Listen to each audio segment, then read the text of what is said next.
नमस्कार साथियों, जय हिंद। फिर से 3 क्वेश्चंस आए हैं मेरे वीडियो के कमेंट में और मैं इसका जवाब ज़रूर दूंगा। आप सभी को वेरी गुड मॉर्निंग। पहला क्वेश्चन ये है कि सर मेरा रजिस्ट्रेशन जनवरी में हुआ था, अब ये जनवरी से पहले रिन्यूअल हो जाएगा क्या?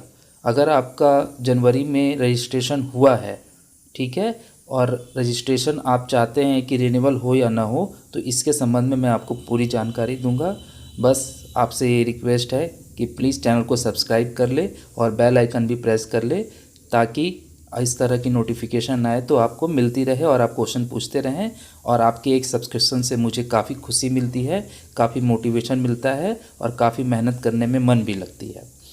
अब जो क्वेश्चन है दूसरा, वो है कि सर फार्मासिस्ट रजिस्ट्रेशन के लिए मैक्सिमम 18 ईयर एज होना नेसेसरी है क्या?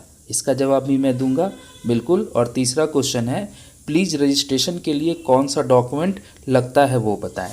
बहुत ही अच्छे क्वेश्चंस हैं।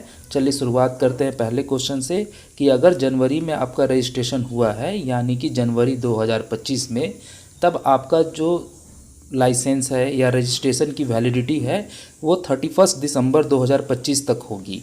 यानी आपको अभी जो जनवरी आएगा 2026 में, उसमें रेन्यूअल करना होगा। रेन्यूअल करने के लिए बहुत ही सिंपल प्रोसेस है। ऑनलाइन वेबसाइट पे जाइए, रेन्यूअल के लिए अप्लाई कीजिए, जो जो डॉक्यूमेंट मांगा जाता है उसको अपलोड कीजिए, उसके बाद पेमेंट कीजिए, आपका रेन्यूअल हो जाएगा। उसके बाद दूसरा क्वेश्चन ये है कि सर फार्मासिस्ट रजिस्ट्रेशन के लिए मैक्सिमम 18 ईयर एज होना नेसेसरी है क्या?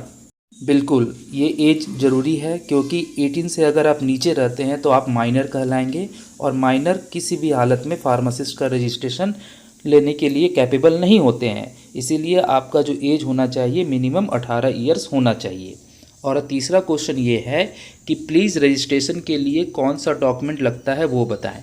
रजिस्ट्रेशन के लिए मेरे डियर स्टूडेंट, आपके 10th और 12th की मार्कशीट लगती है, 10th और 12th का पासिंग सर्टिफिकेट लगता है, आपके डिप्लोमा या डिग्री के जो भी मार्कशीट हैं, चाहे वो सेमेस्टर वाइज हुए हों या ईयर वाइज हुए हों, वो सारे लगते हैं। इसके साथ साथ आपके डिप्लोमा और डिग्री का जो पासिंग सर्टिफिकेट है वो लगता है। इसके साथ साथ कॉलेज लिविंग सर्टिफिकेट आपको वहाँ पे अपलोड करना पड़ता है।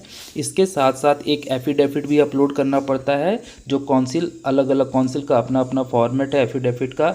इसके साथ साथ आपने जहाँ से ट्रेनिंग की है उसकी सर्टिफिकेट भी इस्तेमाल होती है। और इसके साथ साथ जो आप स्टेट काउंसिल में रजिस्ट्रेशन कर रहे हैं वहाँ का एड्रेस प्रूफ लगता है। एड्रेस प्रूफ में आधार कार्ड, आपका रेसिडेंट सर्टिफिकेट, वोटर आईडी या आवासीय प्रमाण पत्र या बैंक का पासबुक या गैस का बिल, जो भी आपके पास हो वो एड्रेस प्रूफ में आप लगा सकते हैं।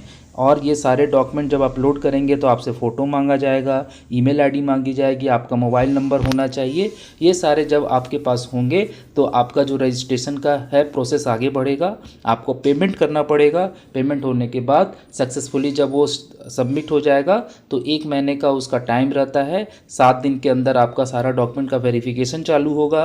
वेरिफिकेशन चालू जब होता है तो जहाँ जहाँ से आपने अपना डॉक्यूमेंट दिया है, जिस बोर्ड का दिया है, जिस यूनिवर्सिटी का दिया है, जहाँ से ट्रेनिंग की है, वहाँ पर ईमेल के द्वारा और स्पीड पोस्ट के द्वारा वेरिफिकेशन जाती है। फिर वहाँ से जब वेरिफिकेशन आ जाएगी आपके काउंसिल में, तो आपका रजिस्ट्रेशन जो है आपको दे दिया जाएगा, रजिस्ट्रेशन नंबर। ये पूरा प्रोसेस होता है रजिस्ट्रेशन करवाने में। उम्मीद है कि मैंने सभी प्रश्नों का जवाब दिया है। अगर आपके मन में और भी कोई प्रश्न हो तो प्लीज़ मुझे पूछे, मैं उसका जवाब ज़रूर दूंगा। मिलते हैं नेक्स्ट वीडियो में, तब तक के लिए बाय बाय।